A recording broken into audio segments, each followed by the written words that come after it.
So what is up, you guys? Marcel Mayo here, back at it again with another episode of Post Buzzer. As you guys know, we are still in the summer period before the NBA 2019-2020 season starts, and a lot of news has developed. A lot of gossip has gone around as well, just due to the fact that, as we know, Kawhi Leonard recently signed to the Los Angeles Clippers, and he brought along Paul George with him, and he pulled it in a way that nobody really expected. So media says that Kawhi kind of had his mind set on the Clippers prior to this thing even evolving. He was just looking for a second superstar to go ahead and match up against the super team that is also in LA, actually in the same arena as them. So he couldn't go after winning it. He felt that he couldn't go there after winning a finals with Toronto and just kind of risk it all without a second superstar. So in efforts of making this happen, Kawhi Leonard actually reached out to Kevin Durant, Kyrie Irving, and even Jimmy Butler in efforts to put together a dynamic duo in the Clippers.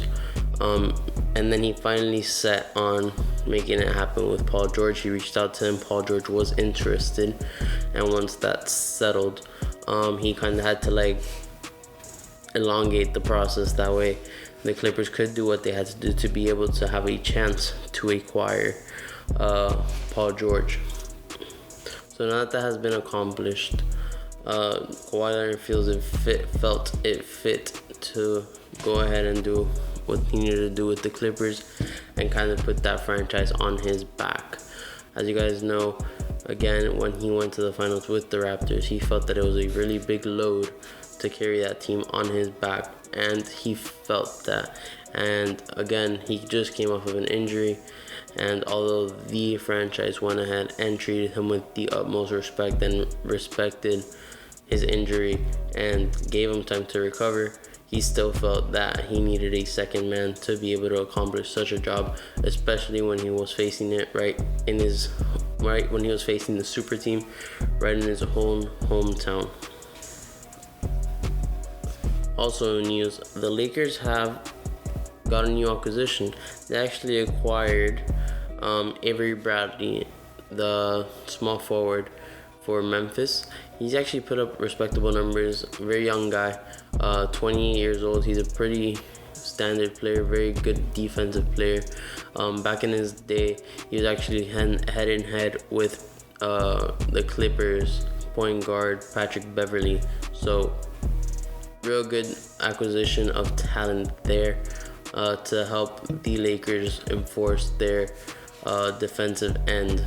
So on defense, they currently have Avery Bradley, they currently have Anthony Davis as a big man, and Danny Green as well, who all play very well on the defensive end as well as on the offensive end. Also, there has been developments of LeBron James heading towards that point guard position and leading the Lakers as point this season. This is due to the fact that LeBron James wants to elongate his time in the NBA to potentially one day even play with his son. So by running point guard, he has a much less strain on his body, and that is kind of why he wanted Kawhi Leonard to be part of his team, due to the fact that he could distribute and dish out to both of these guys. That being said, rumors have developed of what could be the Lakers starting five in the future. So we would obviously have LeBron James starting at point guard. Shooting guard will be delegated off to Danny Green. Kyle Kuzma, Avery Bradley, and KCP are all contenders for the small forward position.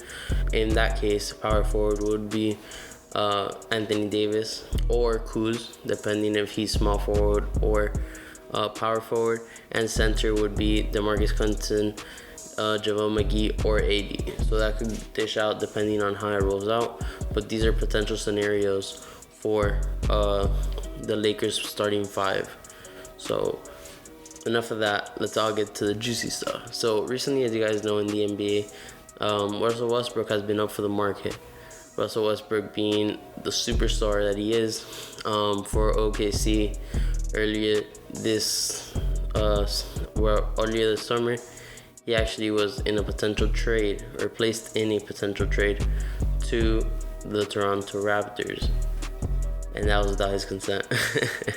So Russell Westbrook has been true to his city of OKC, and he felt kind of a betrayal from Sam Presti, and that's what's developed him to go ahead and go over and look into a trade.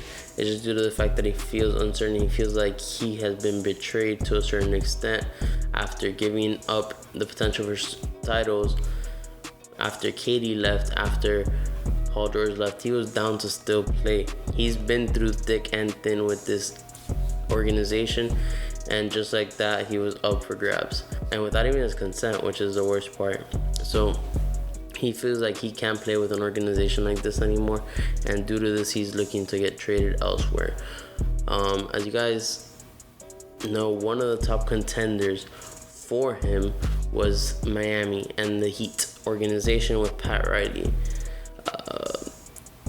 He says that he actually sees that as a top trade. He's actually very interested in getting traded over to Miami and playing for the organization. Sources say that he really sees himself in a Heat jersey.